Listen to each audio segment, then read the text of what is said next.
Welcome to Spoofing 101 episode 3.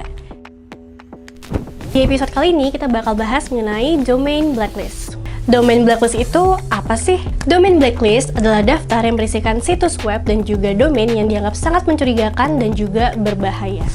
Situs-situs web yang masuk ke dalam domain blacklist ini dapat diblokir dan juga ditandai karena berpotensi sangat berbahaya oleh perangkat lunak keamanan dan penyedia layanan internet.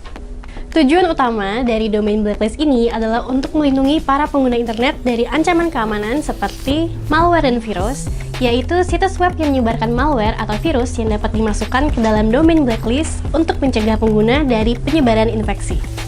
Kemudian ada phishing atau serangan spear phishing, yaitu situs web yang mencoba memperoleh informasi sensitif pengguna dengan cara meniru situs-situs terpercaya atau lembaga keuangan yang sering dimasukkan ke dalam domain blacklist. Lalu ada situs web berbahaya dan tautan tidak aman, yaitu situs-situs web dengan konten berbahaya seperti konten dewasa, judi online ilegal, atau promosi obat-obatan terlarang yang juga dapat dimasukkan ke dalam daftar hitam.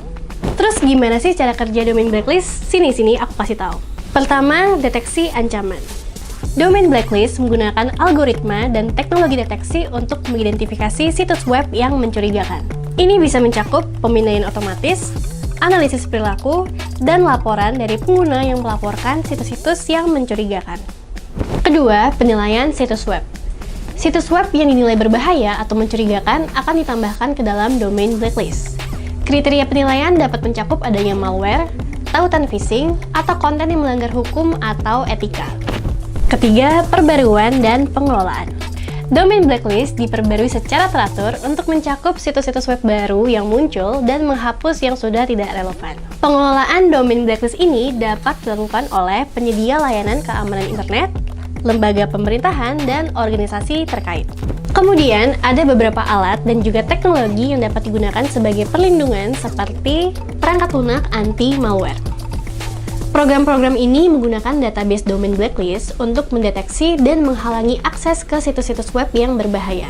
Kemudian, penyedia layanan keamanan internet atau ISP. ISP menggunakan domain blacklist untuk memblokir akses ke situs-situs web yang dianggap berbahaya sebelum mencapai perangkat pengguna. Dan yang terakhir, browser dan ekstensi keamanan.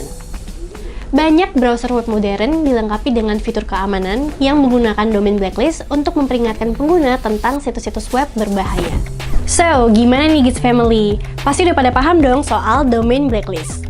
Nah, untuk mencegah domain email kamu kena blacklist, yuk segera konfigurasi SPF, DKIM, dan DMARC. Gimana caranya? Nantikan episode Spoofing 101 selanjutnya.